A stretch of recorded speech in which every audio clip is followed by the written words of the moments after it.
मित्रांनो, भाजपचे नितेश राणे यांचा भाजपचे देवेंद्र फडणवीस यांच्यावरती जोरदार हल्लाबोल.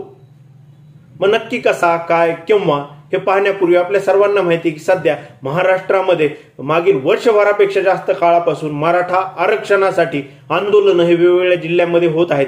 या सर्व आंदोलनाचं नेतृत्व गरजवंत मराठ्यांचा लढा म्हणून मनोज दादा जरांगे पाटील हे करत असताना दिसत आहेत. आणि आता सध्या मनोज जरांगे यांचं मागील वर्षभरामध्ये हे 6वं उपोषण आहे. त्यांच्या उपोषणाचा कदाचित आज 8वा दिवस आहे. आणि अशा वेळी आठवण होते की कधी काळी मराठा आरक्षणासाठी नारायण राणे, नितेश राणे, निलेश राणे हे देखील जोडले गेलेले होते.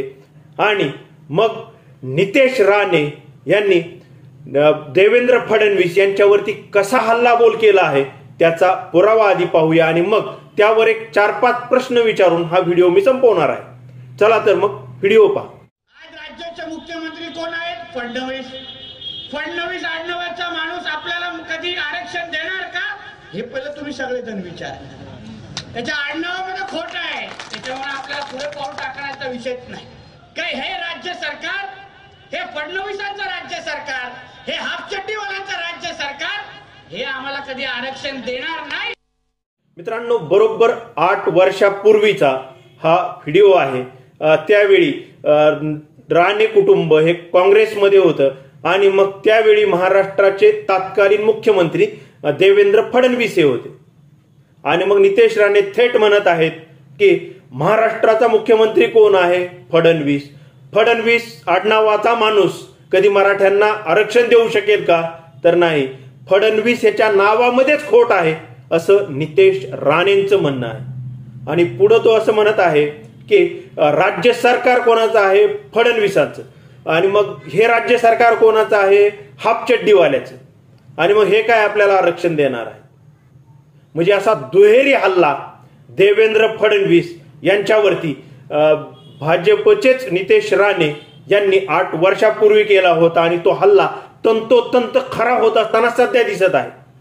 कारण वर्षभरापूर्वी मनोज जरांगे पाटलांना जेव्हा सांगितलं होतं की चटकन 60 दिवसात आम्ही याची सर्व अंमलबजावणी करू, मराठ्यांना आरक्षण देऊ आणि सर्व मागण्या मान्य होतील वगैरे वगैरे वगैरे, आज वर्षापेक्षा जास्त काळ लोटला आहे. कित्येक सभा झाल्या, कित्येक घोंगडी बैठका झाल्या, कित्येक आंदोलनं झाली, मराठा मुलांच्या कितीतरी आत्महत्या झाल्या. आणि तरीही सरकारला जाग येत नाही. सरकारमध्ये जरी मुख्यमंत्री शिंदे असले, जरी उपमुख्यमंत्री अजित पवार असले, जरी 3 पक्षाचं सरकार असलं तरी आत्ता देखील देवेंद्र फडणवीस हेच सरकार चालवतात असं माझं म्हणणं आहे. फडणवीस म्हटले उठ की शिंदे पवार उठतात आणि फडणवीस म्हटले बस की शिंदे पवार बसतात, अशी एकंदर परिस्थिती आहे. देवेंद्र फडणवीस यांच्या समोर शिंदे फडणवीस उडबशा काढत आहेत असं म्हटलं तर अजिबात वावगं ठरणार नाही. कारण यांच्या कुंडल्या या सर्व दिल्लीश्वराच्या हातामध्ये आहेत. आणि मग अशा परिस्थितीमध्ये मग मराठा आंदोलन दडपवण्यासाठी जे जे प्रयत्न करता येतील ते सर्व देवेंद्र फडणवीस आणि त्यांची संपूर्ण टीम, संपूर्ण यंत्रणा करत असताना दिसत आहे. मग तो मराठा आंदोलकांवरचा लाठीचार्ज असेल किंवा मग त्यांच्या पॅरलल इतर आंदोलनं बसवलं असेल. म्हणजे अगदी सुरुवातीचं नागपूरचं ओबीसीचं आंदोलन तिथपासून ते मग छगन भुजबळ असतील, पंकजाताई मुंडे असतील, सध्याचे प्राध्यापक लक्ष्मण हाके असतील, हे सर्व लोक नक्की कोणासाठी काम करत आहेत, कशासाठी काम करत आहेत हे सहजपणे लक्षात येत आहे. आणि मग लोकसभा निवडणुकीमध्ये आंदोलनांचे सर्व परिणाम दिसलेले असताना देखील जर भाजपाईंना सुज्ञपणा येत नसेल, जाण येत नसेल, तर मग मला हा व्हिडिओ ची खूप आठवण झाली आणि लक्षात आलं की नितेश राणे 8 वर्षापूर्वी जे म्हटला होता तर ते खरं होत आहे. कारण फडणवीस नावाचा आडनावाचा माणूस हा मराठ्यांना आरक्षण देऊ शकेल का? तर नितेश राणेच म्हणतो नाही देऊ शकणार.